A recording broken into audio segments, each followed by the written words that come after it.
పచ్చిమిరపకాయ ఆలుగడ్డలు చూపిస్తున్నారేమనుకుంటున్నారా? ఏం లేదన్న, వీటితో అయితే కొత్త వంటకం అయితే చేయబోతున్నాం. ఏం వంటకం అనుకుంటున్నారా? దోసపిండి ఎండలకైతే పులిచిపోతుంది ఎక్కువ ఫ్రిడ్జ్లో పెట్టినా కానీ, అందుకని అయితే అట్లయితే వేస్తున్నాం. అవి అయితే సూపర్ ఉంటుంది. ముందుగా మన ఛానల్ని సబ్స్క్రైబ్ చేసుకోండి.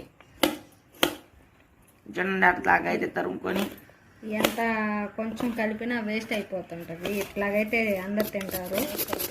ఉంటుంది రోజు వేసినప్పుడైతే చూపిస్తాను మీకు. చూడండి, ఎండకు పుల్లగా ఉంటే తినం కదా ఫ్రెండ్స్, అందుకని అయితే మా మమ్మీ ఇలా చేస్తుంది. క్యారెట్, తర్వాత మిర్చి, పచ్చిమిర్చి, తర్వాత ఆనియన్స్, ఇక పచ్చి లేకుండా పచ్చెనపప్పు అయితే వేసేసుకుంటాం. చిడికినంత సోడా ఉప్పు, సాల్ట్, అంత పసుపు, 1 స్పూన్ షుగర్ పులుపు తెలియకుండా ఉండడానికి. ఇవన్నీ అయితే మిక్స్ చేసుకుందాం. చూడండి, కలర్ఫుల్గా అయితే గ్యాస్ హీట్ చేసేసుకుందాం. ముందుగా అయితే గ్యాస్ వెలిగించి అయితే హీట్ చేసేసుకుందాం. ఈ లోపల మిక్సింగ్. దోశ అయితే కలర్ఫుల్గా సూపర్గా ఉంటుంది ఫ్రెండ్స్. క్యారెట్ తినకుండా ఉన్న పిల్లలకైతే ఇలా తురిమి టేస్టీగా పెట్టేస్తే తినేస్తారు. హీట్ అయితే అయిపోయింది. మీకోసం అయితే ఒక అట్ట వేస్తాను. నాకైతే దోశ వేయడం ఒక్కటే వచ్చు, అట్ట వేయడం రాదు. ఇదేదో ట్రై చేస్తున్నాను ఫస్ట్ టైం. చూడండి,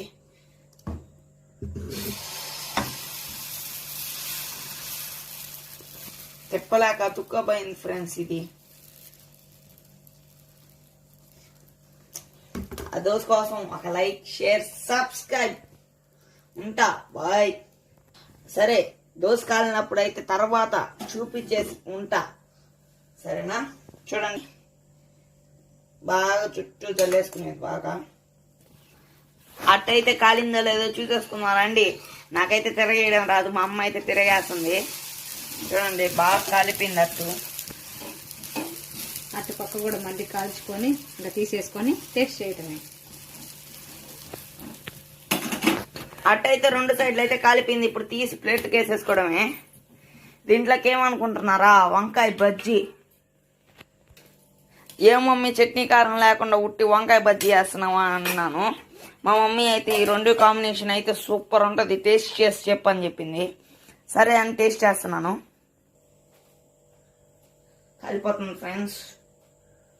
చూడండి, వంకాయ బజ్జీలో బాగా అద్దుకొని ఒక్క ముక్క పెట్టుకున్నాను. పచ్చిమిరపకాయతో